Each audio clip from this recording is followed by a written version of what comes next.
Hi, my name is Fabio Almeida and I hold a master's degree in communication design from the Faculdade de Belas Artes at the Universidade de Lisboa.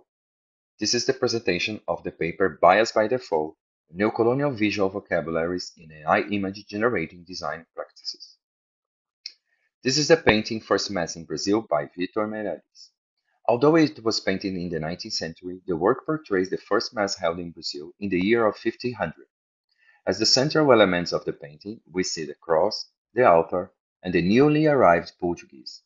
In the shadows, on the sidelines, we see the native people observing the ritual.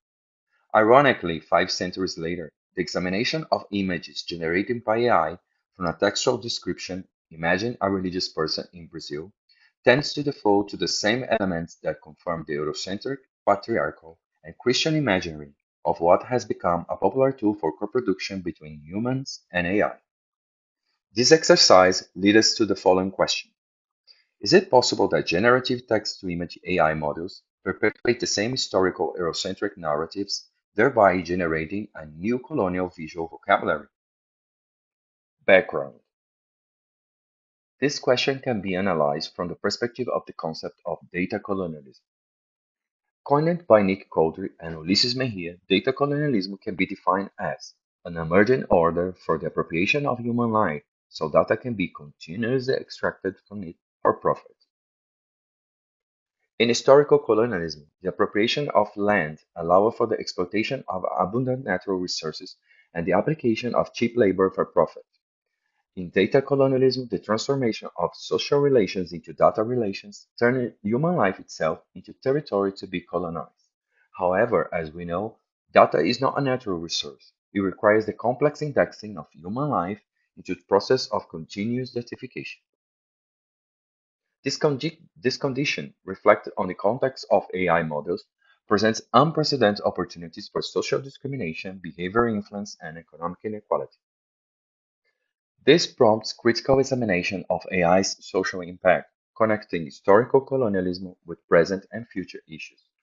While text-to-image models like Midjourney and DALL-E have enhanced visual creation in various fields, concerns about potential biases have escalated. Surveys reveal how prevailing social hierarchies and linguistic ideologies shape these models, perpetuating biases. AI image generators, driven by larger language models, can reinforce stereotypes and inequality rooted in Eurocentric colonialism. Analyzing these dynamics sheds light on the reproduction of discrimination in AI image generation, unveiling neocolonial visual vocabularies. Thus, a critical investigation was conducted into the biases generated by Midjourney. Through the Midjourney platform, the research aims to employ the use of generic prompts to assess the model's ability to abstract social and diverse concepts, revealing potentially biased outputs.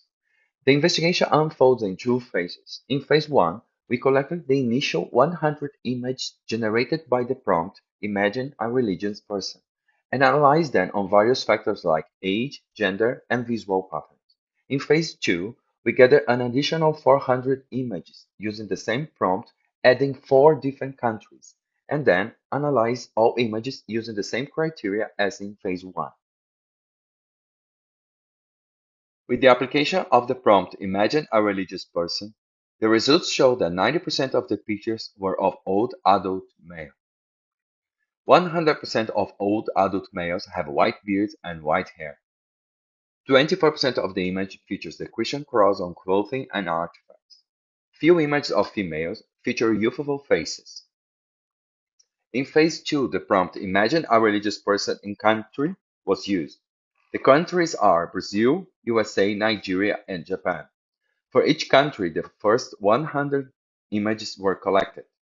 The selection of the countries followed the criteria of geographical position, demographics, and religious and cultural diversity.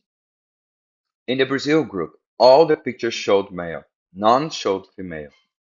It is important to mention that 51% of Brazil's population are female. The results indicate a notable presence of a white beard and hair, along with a lot of facial and body tattoos. Intriguing, the Christian cross is often placed on the individual's forehead. For the USA, the results also show that 91% of the images of old adult males. As significant results, we have the presence of the American flag in almost all images.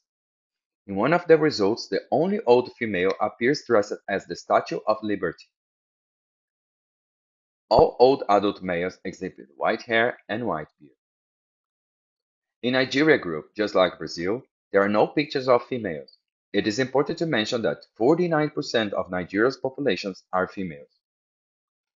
The key finds show that 86% of older adult men have white hair and white beards. Even though most of the people in the country are Muslim, Islamic symbols are rare in the images. However, the Christian cross is seen in 22% of the images, along with Christian clothing and items. For Japan, 92% of the images portray old adult males. The main finds show that 94% of older men have white hair and white beard. There are no symbols of Shinto religion, which is the largest religion in Japan. Despite Christianity being a minority at 1.5%, 7% of the images including the Christian cross. Findings and conclusions. The investigation shows that for Mid-Journey, a religious person is typically an old adult male with a white beard and white hair, surrounded by European Christian-like elements. This investigation underscores the widespread adoption of AI image generators and the necessity of acknowledging their social risks. It explores how these tools reflect historical power dynamics and perpetuated biases, advocating for a decolonial approach to design. In the realm of human-computer interaction, inclusive methods like transcultural technology design, participatory research action, and design anthropologist futures are promoted to advance social and racial justice. Additionally, it calls for a global perspective in design, emphasizing empathy and coexistence through border think and ecological approach. Ultimately, it stressed the importance of transformative practice that challenge existing design norms and address the social implications of AI image generation. Thank you.